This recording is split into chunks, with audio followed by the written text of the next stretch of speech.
What's up, guys? Coach Dylan, CrossFit Mount Lebanon, Just the Tip Tuesday 8. This week, I'm going to talk about some exciting stuff, at least for me, because I've dealt with some knee pain and some lower back pain through past couple of years as I've started to squat heavier and get into the kind of strength realm. If you are in that same boat and you've been dealing with some knee pain or lower back pain, maybe these two accessory movements will help out and take away a lot of that pain over the course of a couple weeks. If you keep doing them, maybe it'll relieve most, if not all, the pain. One of them is for your knee, mainly the banded TKE or terminal knee extension, terminal meaning end or full range of motion, maybe even beyond that.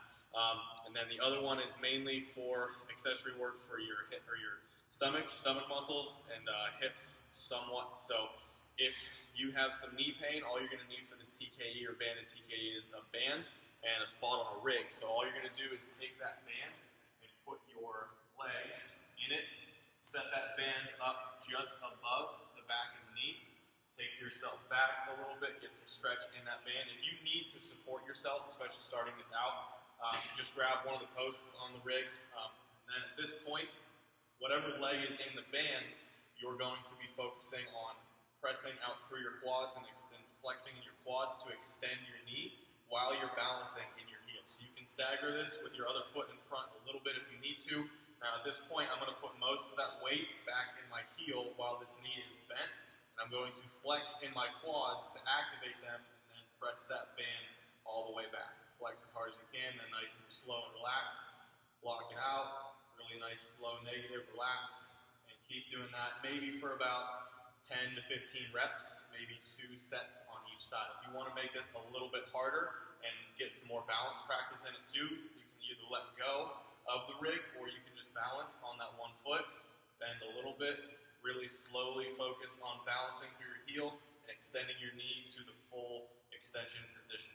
Okay, back and forth, nice and slow, maybe same idea, 10 to 15 reps each side. So flexing into your quads, opening those up, activating those might take some of that pain away. Maybe you're a hamstring dominant lifter, maybe you're a quad dominant lifter. If that pain feels like it's finally subsiding, just keep doing that. Keep doing that maybe a couple weeks. For some it might take a month and a half, for some it might take 2 months, but as long as you're learning how to activate different muscles before you squat and you're prepping that way, it'll overall help you. Less pain is always great. So if you are also developing some lower back pain and you are hyperextending, so if you put your hand up on your breastplate and then your other hand on your pelvic bone, you want this cap right here, this box, to stay neutral instead of hyperextending and growing it or closing and caving and closing it. You want that neutral spine no matter what. So instead of arching too much and putting that pressure into your lower back, maybe you need some activation work on your stomach, really, really low stomach, maybe even into your hips, maybe even into the psoas muscles, which connect your spine to your hips. So supine roll-ups is an amazing tool.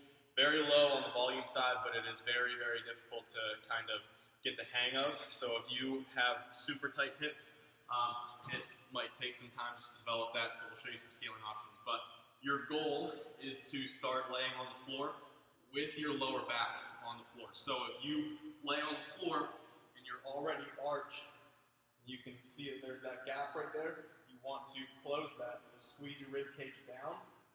Okay, lower back is into the floor, and then from this point, I'm going to leave my heels on the floor. I'm going to think of rolling vertebrae by vertebrae by vertebrae all the way up until I can touch my feet. Really nice and slow. Good.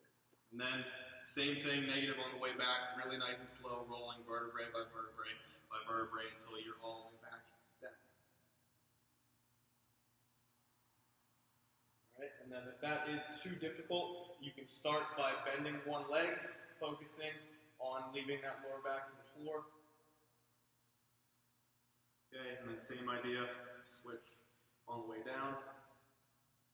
And then your next set, maybe switch legs. So I hope that helps.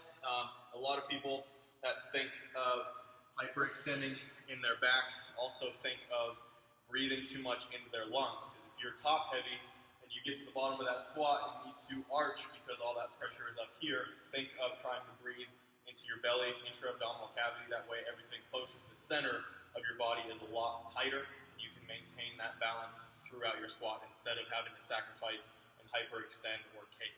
Okay? Just a Tip Tuesday. Hope this helps.